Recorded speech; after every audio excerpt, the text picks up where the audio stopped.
Welcome guys. हमको पता है कि बोर्ड का पेपर किस तरह से होता है, राइट? पेपर पैटर्न आपको पता रहेगा।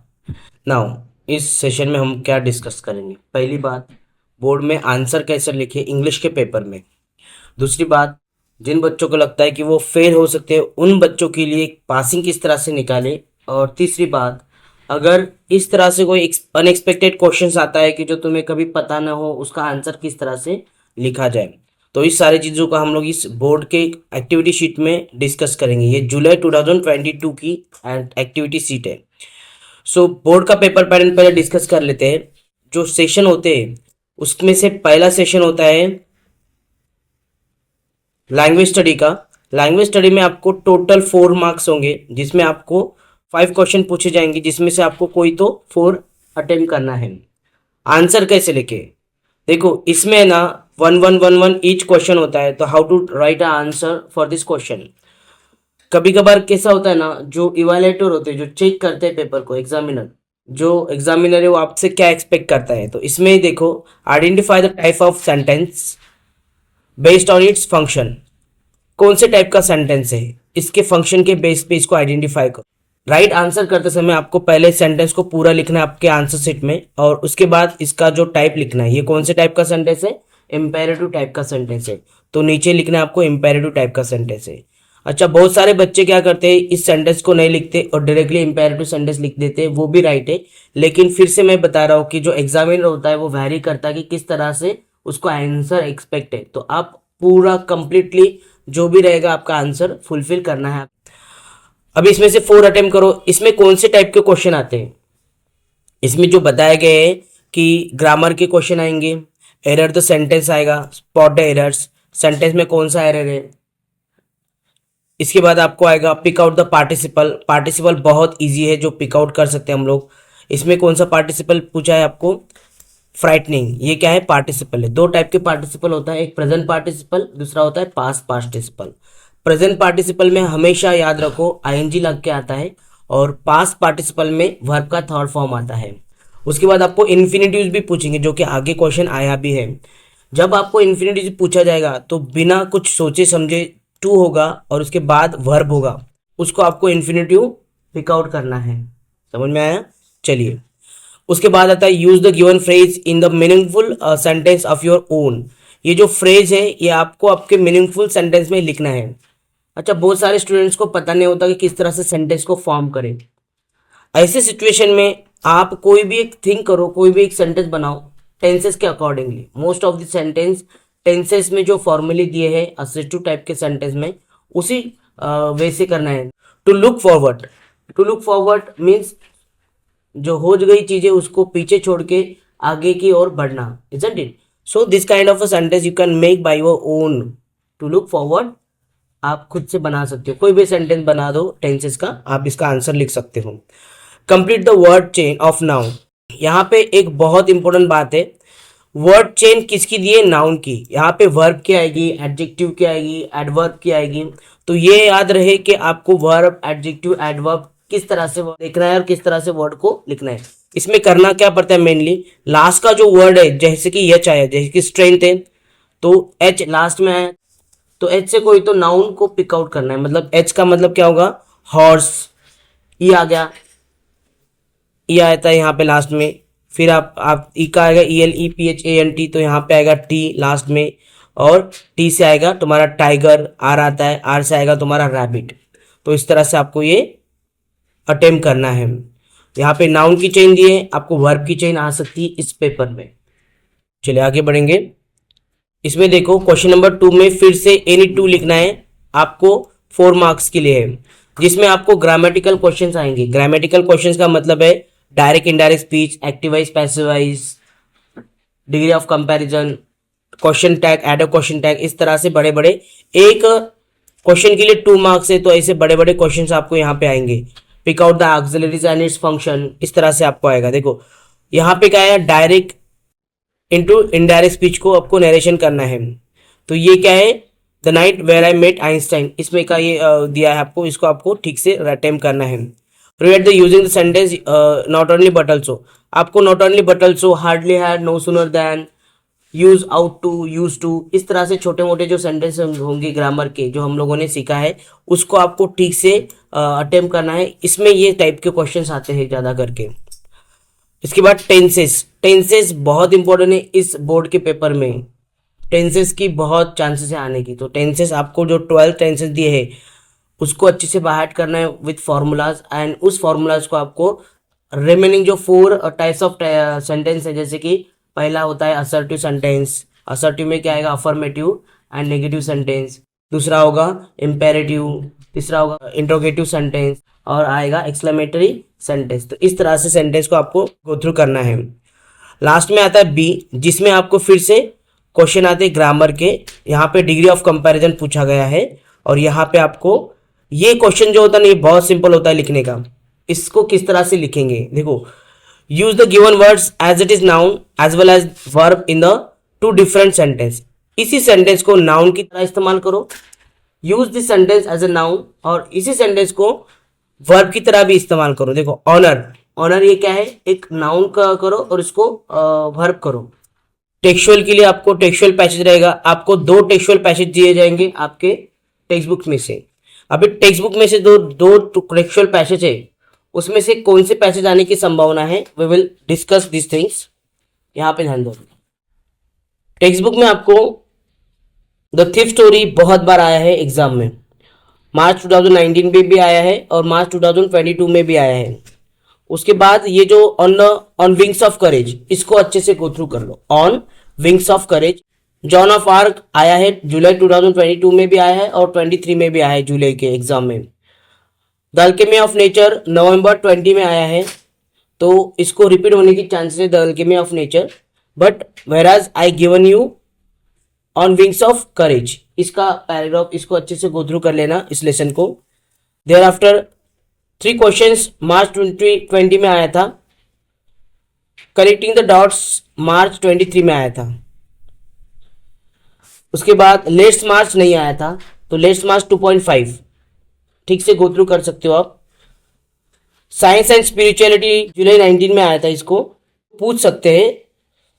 There after the night I met Einstein, इसको अच्छे से 3.2 को बहुत अच्छे से कर लेना कि ये जो क्वेश्चन है ये बहुत बहुत आने की संभावना है। स्टीफन हॉकिंग्स आया था मार्च 19 में आया था। Thereafter unbeatable super mom Mary Kom March 20 में आया था।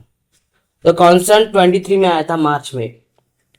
देयर आफ्टर द लंचियन जुलाई 19 में आया था। देयर आफ्टर वर्ल्ड हेरिटेज 22 में आया था और जुलाई 23 में भी आया था। मार्च 22 में आया था और जुलाई 23 में भी आया था। Thereafter the old man and the sea book review था नवंबर 20 में और जुलाई 22 में आया था। द गिफ्ट ऑफ मैगी भी कम आया है, तो जो लेसन नहीं आया है बोर्ड में उसकी चांसेस है कि वो आ सकते हैं। तो जिसमें मैंने आपको बताया ऑन विंग्स ऑफ करेज एक लेसन दिया है, उसके बाद the night I met Einstein इस बार आने की बहुत चांसेस है, और जब आएगा तो इसमें डायरेक्ट इनडायरेक्ट स्पीच का ग्रामर के लिए क्वेश्चन जरूर पूछा जाएगा। And the gift of Maggi, इस तरह से जो 3 क्वेश्चन है, और साथ में मैं लेट्स मार्च इसको भी रिकमेंड करूंगा। तो 4 जो लेसन है इसको इसके क्वेश्चन से टाइप्स ऑफ ग्रामर जो पूछा जाएगा पैसेज वाइज वो भी अच्छे से गो थ्रू कर लेना। एप्रिसिएशन में मैं आपको दूंगा where the mind is without fear, appreciation में भी आ सकता है या फिर क्वेश्चन आंसर में भी आ सकता है। देयर आफ्टर एनिमल्स पोएम को अच्छे से गो थ्रू कर लेना, where the mind is without fear and animals, ये पोएम बहुत अच्छे से गो थ्रू कर लेना। एंड सबसे इंपॉर्टेंट पोएम मैं दूंगा आपको the height of the ridiculous, ये जो पोएम है ये मार्च 20 में आई थी क्वेश्चन आंसर के लिए, इस बार एप्रिसिएशन की आने की संभावना है। तो 3 पोएम मैंने आपको रिकमेंड किया है यहाँ पर, क्वेश्चन आंसर प्लस एप्रिसिएशन, इसको गो थ्रू कर लेना। Now let's see the next moment, जो कि मैंने अभी आपको बताया टेक्सचुअल पैसेज में आपको क्या क्या आएगा। टेक्सचुअल पैसेज में आपको 10 मार्क्स का रहेगा।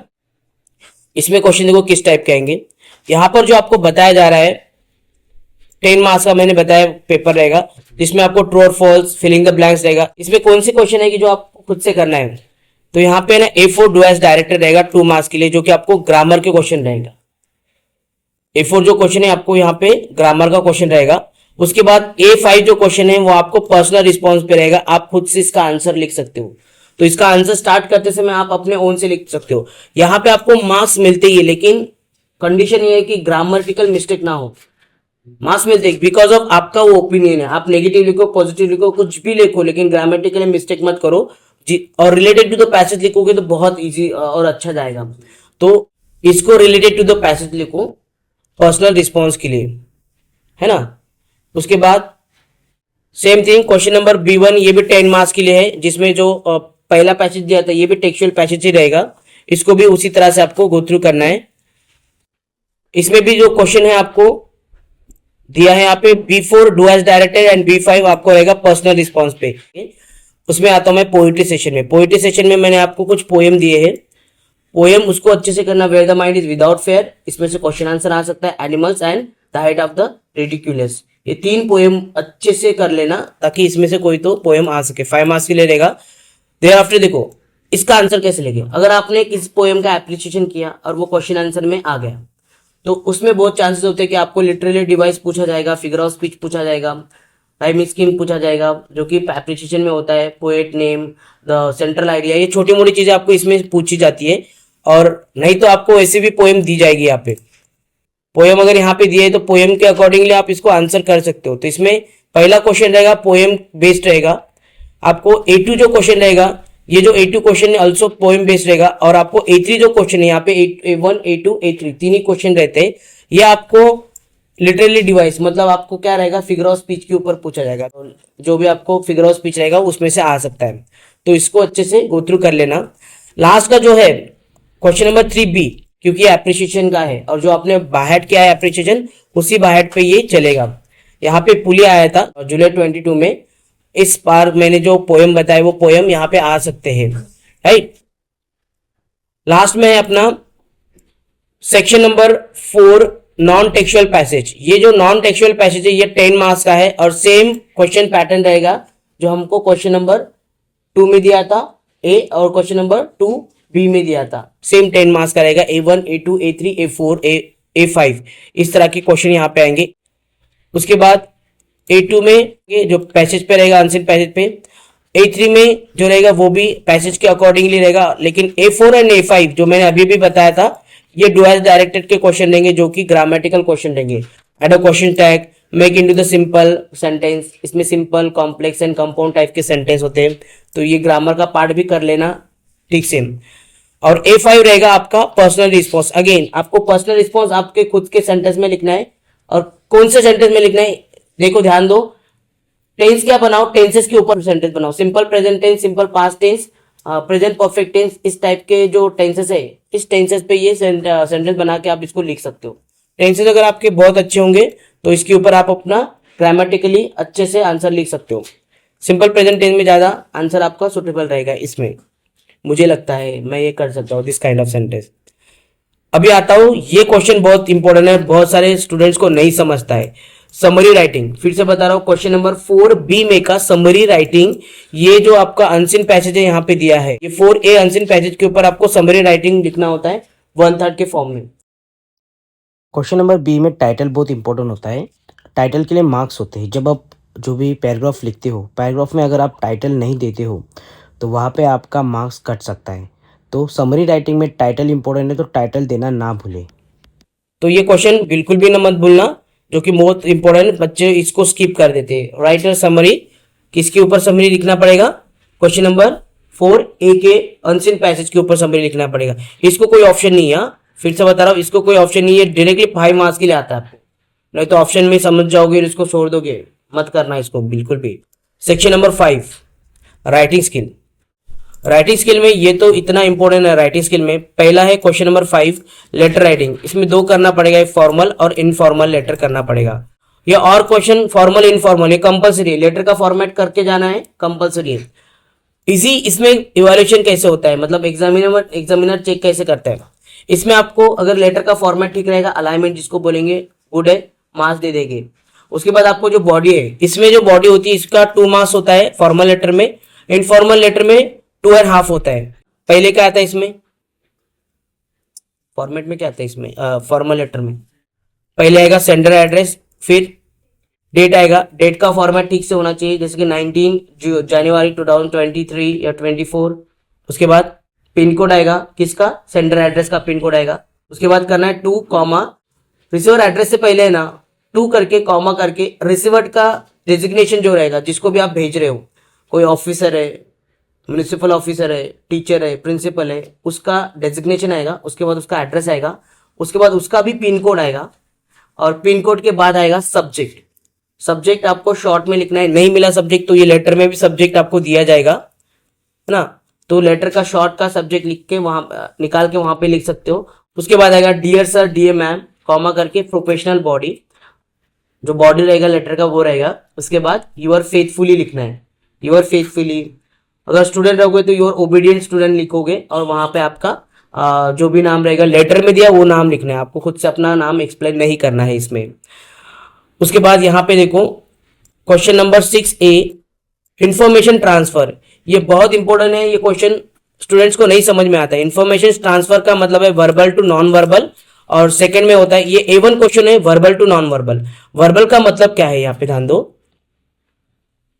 आपको है ना आपको यहाँ पे एक पैसेज दिया जाएगा, ये है वर्बल।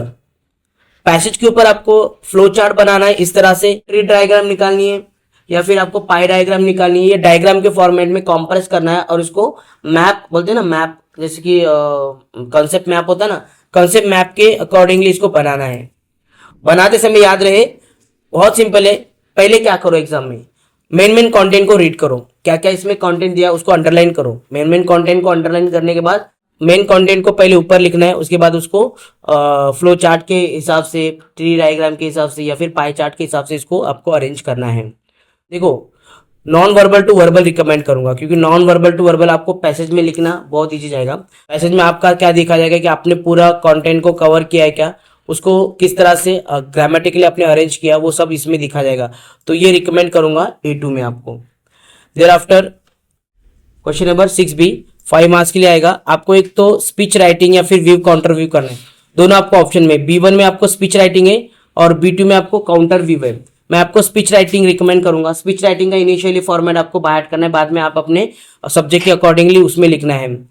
स्पीच का स्टार्टिंग का क्या रहेगा, respected sir and ma'am, present on dice, and my dear friends, thanks for giving me this opportunity. I like to tell you something and I hope you will listen me very carefully. और फिर आपका एक कोई तो sentence रहेगा, जो भी phrasal verb रहेगा, आइडियम्स रहेगा, उसको डाल के आप उसको स्टार्ट कर सकते हो अकॉर्डिंग टू द सब्जेक्ट। एक फॉर्मेट है स्पीच राइटिंग का, वो कॉमन फॉर्मेट रहेगा, वो स्टार्टिंग का इनिशियली वो बाहर करके जाओ। हाँ, स्पीच राइटिंग में आपको पॉइंट दिए जाते हैं, तो ये बहुत ईजी जाएगा आपको सॉल्व करते समय। ये जो पॉइंट दिए जाएंगे ना आपको स्पीच राइटिंग में, ये पॉइंट के हेल्प से आप इतना अच्छा उसको इजीली लिख सकते हो ना। क्या करो, एक बार दिमाग में आता है उस तरह से आपको स्पीच डेवलप करना है, पॉइंट को पकड़ पकड़ के सेंटेंस को फॉर्म करना है, तो इजी जाएगा। और अगर नहीं आता है तो व्यू काउंटर व्यू मैं आपको बताऊंगा, लेकिन रिकमेंड करूंगा, इसमें आपको कंफ्यूजन होगा, फेवर में बोलना है या फिर अपोजिट बोलना है, ये आपको नहीं समझेगा, तो इसको आप स्किप कर सकते हो। लेकिन अगर आपका अच्छे से हुआ है तो ये भी आप कर सकते हो। आपको अगर अच्छा डिबेट आप में अच्छा है, कॉन्ट्राडिक्टरी आप सेंटेंस को ठीक से फॉर्म कर सकते हो। यहाँ पे देखो सेक्शन 6 दिया है, creative writing, expansion of themes, news report. Question number 7 दिया है A, इसमें A1 और A2 दिया है। इसमें से आप कोई तो एक सॉल्व करना है आपको, जिसमें आपको एक्सपांड ऑफ थीम में एक कोई तो आपको इडियम्स दिया जाएगा, फ्रेजल वर्ब दिया जाएगा, इसको एक्सपांड करना है, मतलब इस तरह से ऐसे लिखना है इसके लिए। तो little drops of water make a mighty ocean, मतलब बूंद बूंद से घट बढ़ता है। तो इसके ऊपर आपको पूरा का पूरा उसका मीनिंग आपको लिखना है। कितने पेज में लिखे सर, बहुत सारे स्टूडेंट्स का यही क्वेश्चन होता है। तो मैक्सिमम गाइज आपको लिखने के लिए कोई ऐसा बोर्ड ने पैटर्न दिया नहीं है, लेकिन आप 1 से लेकर 1.5 पेज तक या फिर 2 पेज तक आप इसको लिख सकते हो, आपके आइडिया के अकॉर्डिंगली, आपके राइटिंग स्पीड पे अकॉर्डिंगली। लिखते समय याद रहे पंक्चुएशन मार्क्स, कॉमा, जितने भी मार्क्स होते हैं, राइट, फुल स्टॉप रहेगा, पंक्चुएशन मार्क रहेगा, डबल इन्वर्टेड कॉमा रहेगा, सिंगल इन्वर्टेड कॉमा रहेगा, उसके बाद अपना क्वेश्चन मार्क रहेगा, एक्सक्लेमेटरी मार्क्स रहेगा। ये सारे के सारे मार्क को ठीक से आपको मेंशन करना है जब आप कोई भी राइटिंग स्किल करते हो तो। या फिर मैं आपको रिकमेंड करूंगा न्यूज रिपोर्ट। न्यूज रिपोर्ट बहुत इजी होता है, जो कि एक सर्टेन फॉर्मेट में लिखना होता है। अच्छा, न्यूज रिपोर्ट लिखते समय क्या क्या करे और क्या ना करे। पहली बात, न्यूज रिपोर्ट लिखते समय आपको 80 से 100 वर्ड्स में लिखना है, और 80 से 100 वर्ड्स में पूरे जो बोर्ड का शीट रहेगा, सो बोर्ड का जो रहेगा ना उसमें 27 लाइन रहती है, राइट। तो उसको अगर हम लोग काउंट करेंगे तो एक 27 है तो एक पेज सफिशिएंट रहेगा। तो एक पेज पे आप इसको लिखोगे। फॉर्मेट कैसे इसका लिखने का मैंने बताया, टाइटल लिखना ना भूलेगा। टाइटल के लिए मार्क्स होता है बोर्ड एग्जाम में, मैं बता रहा हूँ फिर से, टाइटल के लिए डायरेक्टली बोर्ड में मार्क्स होता है। अगर टाइटल नहीं लिखते तो मार्क्स आपका कट जाता है। अब फिर आपने कितना भी अच्छा फॉर्मेट बनाया है कोई मैटर नहीं करेगा, लेकिन टाइटल नहीं लिखते नहीं हो तो आपको डायरेक्टली मार्क्स कट जाता है। तो टाइटल के लिए इंपॉर्टेंट है। रिपोर्ट राइटिंग में आपको हेडिंग लिखना है जिसको टाइटल बोलेंगे। उसके बाद यहाँ पे आएगा टाइटल। उसके बाद आता है आपका left hand right hand side में बाय न्यूज रिपोर्टर, बाय करके न्यूज रिपोर्टर करके आएगा। उसके बाद आपका आएगा डेट, एंड आएगा आपका प्लेस या फिर लोकेशन, और डबल डॉट करके आपका वो फॉर्मेट आएगा। उसके बाद आएगा आपका प्लेस और डेट आएगा, और उसके बाद करके डबल डॉट करके आपका वो फॉर्मेट आएगा। अभी फॉर्मेट किस तरह से लिखे, इसमें मोस्ट ऑफ दी लिखते समय है ना पास्ट टेंस का यूज करो, क्योंकि जो इवेंट है वो हो चुका है। पास्ट टेंस का यूज करो, मतलब simple past tense, past perfect tense. उसके बाद आएगा प्रेजेंट टेंस में आपको क्या करना है, प्रेजेंट परफेक्ट टेंस यूज करना है। सिंपल प्रेजेंट टेंस भी यूज कर सकते हो अगर आपको कोई चीजों को एक्सप्लेन करना है। लिखते समय अगर किसी ने कुछ बोला, अगर आपका कोई प्रोग्राम है, प्रोग्राम का न्यूज रिपोर्ट करना है, किसी ने कुछ बोला तो उसको डबल इन्वर्टेड कॉमा में आपको उसको मेंशन करना है, क्योंकि हम लोग उसको डबल इन्वर्टेड कॉमा में लिखते हैं तो वो अच्छा सुटेबल दिखेगा कि request chief guest given the message to the students, be safe and do your work on time and gain a good marks in the upcoming examination, और उसको कंप्लीट करके फुल स्टॉप देना है। इस तरह से करना है। आपके मन का आप कुछ नहीं डालोगे रिपोर्ट राइटिंग में, ज़्यादा करके कुछ चीज़ों को एग्जैजरेट नहीं करोगे, मतलब बढ़ा चढ़ा के नहीं बोलोगे। ये रिपोर्ट राइटिंग का रूल्स होता है, जो कि रीड करते समय ऐसा एक्सप्लेन नहीं होना चाहिए कि आपने कुछ ऐसे टाइप का लिखा है। जो है वही लिखो, जैसा है वही वैसे ही लिखो, जिस तरह से आपको दिया है, इजंट इट। उसके बाद ये है डेवलप स्टोरी। अब ये हो गया आपका 7, क्वेश्चन नंबर A7 में से मैं आपको रिकमेंड करूंगा न्यूज रिपोर्ट। उसके बाद आता हूं मैं डेवलप स्टोरी। देखो यहाँ पे डेवलप स्टोरी एंड नरेशन, इसमें से दोनों में से आप क्या करोगे, इमेजिनेशन से आप क्या कर सकते हो उसको एक्सप्लेन कर सकते हो, या फिर आप नरेशन एक्सपीरियंस, मतलब आपका एक्सपीरियंस, कोई तो आपको एक इवेंट दिया जाएगा, कोई तो आपको एक इंसिडेंट दिया जाएगा जिसके ऊपर आपको क्या लगता है या फिर आप किस तरह से रिएक्ट करते हो। बहुत सारे केसेस में मैं ये भी रिकमेंड करता हूँ, क्योंकि इसमें आप अपने खुद का इमेजिनेशन यहाँ पे डाल सकते हो। और स्टोरी में आपको एक पर्टिकुलर स्टोरी को बनाना होता है, तो स्टोरी थोड़ा सा आपको हार्ड जाएगा। नरेशन आपको बहुत ईजी है, क्योंकि आप घर में वही करते हो, पेरेंट्स को भी बनाते हो ना, तो उस तरह से आपको सिर्फ बनाना ही है। यहाँ पे देखो, the concept of the incredible India stirred my mind when. Stirred का मतलब जो इनक्रेडिबल इंडिया, जो अतुलनीय भारत है, उसका जो कॉन्सेप्ट है मेरे दिमाग को क्या कर दिया, उसने घुमा दिया, स्टर कर दिया, इतना जबरदस्त है। इस तरह से तो आप आगे का एक्सपीरियंस आपका स्टार्ट करो। when once upon a time when I gone with my parents at the picnic, and I saw our picnic destination at various place in India, and we saw this and that things. So इस तरह से आप अपने experience के हिसाब से आप अपने मन से स्टोरी बना सकते हो। तो ये रिकमेंड करूंगा B2, जो कि आपको नरेट एंड एक्सपीरियंस आएगा आप अपने हिसाब से, या फिर आपके रियल लाइफ में अगर कोई ऐसा एक्सपीरियंस है रिगार्डिंग दैट कंसेप्ट तो बहुत बढ़िया, क्योंकि आप उसी को विजुअलाइज करके आप ग्रामर में कन्वर्ट करके, सेंटेंस में कन्वर्ट करके उसको लिख सकते हो। It is very easy to write down well, isn't it. So guys ये है पूरा पेपर पैटर्न। नाउ इसमें अभी मैं इंपॉर्टेंट क्या दे रहा हूं आपको, इसमें इंपॉर्टेंट मैं आपको ये बता रहा हूं पेपर लिखते समय क्या मिस्टेक ना करें। पहली बात, ट्रू और फॉल्स, मैं फिर से बता रहा हूं, एग्जामिनर क्या करता है, हर एक एग्जामिनर को अलग अलग इंस्ट्रक्शन हो सकते हैं जब पेपर चेक करते हैं। तो पहली बात होती है कि ट्रू और फॉल्स लिखते समय सेंटेंस को लिखो और उसके नीचे ट्रू है या फॉल्स है वो लिखो, पहली बात। दूसरी बात, ग्रामर का सेंटेंस लिखते समय ठीक से क्वेश्चन लिखने की कोई जरूरत नहीं, लेकिन ग्रामर का सेंटेंस ठीक से लिखो, फुल स्टॉप करो, पंक्चुएशन मार्क्स करो, जो भी रहेगा ग्रामर में वो करो। उसके बाद पेपर लिखते समय जब भी हम लोग कोई ऐसे लिखते हैं तो उसमें जो इंपॉर्टेंट चीज है उसको अंडरलाइन करो, ताकि उसके ऊपर ज्यादा फोकस जाए और टीचर को समझ में आए कि इन्होंने अच्छे से एक्सप्लेन किया है। और एक्सप्लेन करते समय ना मतलब स्टेप बाय स्टेप एक्सप्लेन करो, ये वो ऐसा बीच में खिचड़ी मत करो। और लिखते समय एक्सपांशन ऑफ थीम रहेगा, नरेशन नैरेटिव एक्सपीरियंस रहेगा, उसमें अगर आपके पास कोई इडियम्स रहेगा, कोई अगर बोलते ना अच्छे से आपके पास स्लोगन्स वगैरह रहेगा तो उसको चीज से आप लिख सकते हो। सो गाइस इस तरह से पूरा पेपर पैटर्न हो गया। I hope you understand and all the best for exam.